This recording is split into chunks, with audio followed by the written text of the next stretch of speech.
നമസ്കാരം. പ്രവാസി വാർത്തയിലേക്ക് സ്വാഗതം. 2014 മാർച്ച് 8-ന് 239 ആളുകളുമായി അപ്രത്യക്ഷമായ മലേഷ്യൻ എയർലൈൻസ് വിമാനത്തെക്കുറിച്ച് പുതിയ കഥ പുറത്ത്. ക്വാലാലംപൂരിൽ നിന്ന് യാത്രക്കാരുമായി ഈ വിമാനം പറന്നുയർന്നുവെങ്കിലും പിന്നീട് കാണാതാവുകയായിരുന്നു. വൻ തിരച്ചിലാണ് ഇതിനുവേണ്ടി നടത്തിയത്. ടാസ്മാനിയ സർവകലാശാലയുടെ മറൈൻ അന്റാർട്ടിക് സ്റ്റഡീസ് വിഭാഗം ഗവേഷകനായ ലിൻ ആണ് പുതിയ സിദ്ധാന്തത്തിന്റെ ഉപജ്ഞാതാവ്. ഇന്ത്യൻ മഹാസമുദ്രത്തിലെ ബ്രോക്കൺ റിഡ്ജ് എന്ന 20,000 അടി താഴ്ചയിലുള്ള പടുകുഴിയിൽ വിമാനം തകർന്നു കിടക്കുകയാണെന്നാണ് പുതിയ കണ്ടെത്തൽ.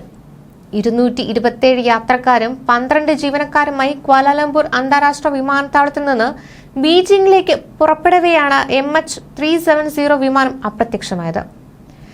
നിശ്ചയിച്ച 35,000 അടി ഉയരം ഇത് താണ്ടിയിരുന്നു. വിമാനം ദക്ഷിണ ചൈന കടലിന് മുകളിലൂടെ പറന്നുയർന്നപ്പോൾ ഏകദേശം 38 മിനിറ്റുകൾക്ക് ശേഷം എയർ ട്രാഫിക് കൺട്രോളറുമായി അവസാനമായി ആശയവിനിമയം നടത്തി.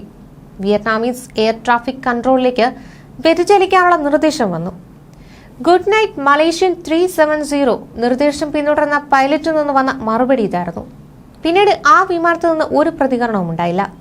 നിശ്ചയിച്ച പാതയിൽ നിന്ന് മലായ് പെനിൻസുലയുടെ ഭാഗത്തേക്ക് വിമാനം വ്യതിചലിച്ചു. വിമാനം ATC റഡാർ സ്ക്രീനുകളിൽ നിന്ന് മിനിറ്റുകൾക്ക് ശേഷം നഷ്ടപ്പെടുകയായിരുന്നു.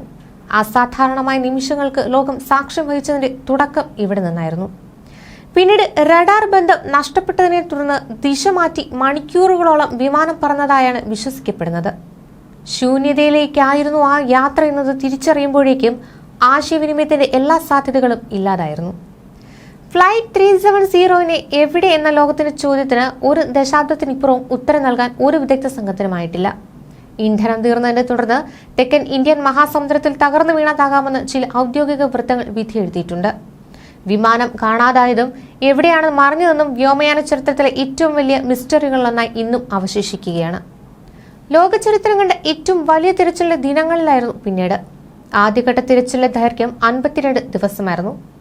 336 സെർച്ച് ഫ്ലൈറ്റുകൾ ഉപയോഗിച്ചുള്ള വ്യോമയാന ശ്രമം.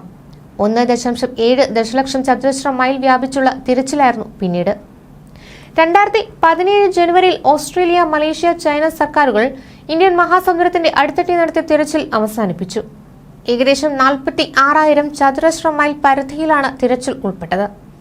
ഇതിനായി ചിലവാക്കിയ തുക $150 മില്യൺ അമേരിക്കൻ ഡോളറായിരുന്നു. പിന്നീട് ഓഷ്യൻ ഇൻഫിനിറ്റുമായി ചേർന്ന് മലേഷ്യൻ സർക്കാർ വീണ്ടും തിരച്ചിലിനിറങ്ങി.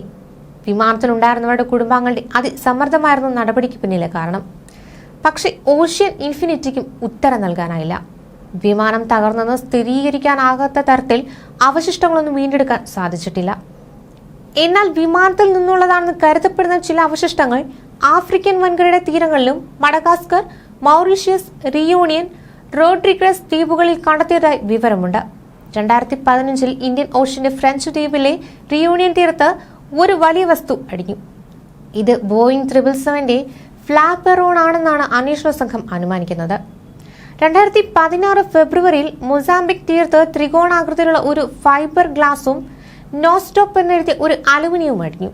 ടാർസാനിയൻ ദ്വീപിലടിഞ്ഞ ഒരു വിമാനത്തിന്റെ വിംഗ് ഫ്ലാപ്പ് ബോയിങ് 777 ഓസ്ട്രേലിയൻ സർക്കാർ സ്ഥിരീകരിച്ചു.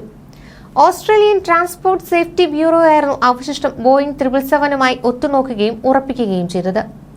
4 വർഷം നീണ്ടുനിന്ന തിരച്ചിലിനും അന്വേഷണത്തിനും ശേഷം 495 പേജുകളുള്ള റിപ്പോർട്ടാണ് പുറത്തുവന്നത്. വിമാനത്തിന് എന്ത് സംഭവിച്ചു എന്നത് കണ്ടെത്താൻ സാധിക്കാതെയാണ് റിപ്പോർട്ട് അവസാനിക്കുന്നത്. സുരക്ഷാ അന്വേഷണ സംഘത്തിന്റെ തലവനായ കോക്സു ചോൻ വിമാനം ഹൈജാക്ക് ചെയ്യപ്പെടാനുള്ള സാധ്യതകൾ തള്ളിക്കളഞ്ഞില്ല. പക്ഷേ എന്താണ്, എന്തിനാണ് എന്നതിൽ വ്യക്തത വരുത്താൻ അദ്ദേഹത്തിനുമായില്ല.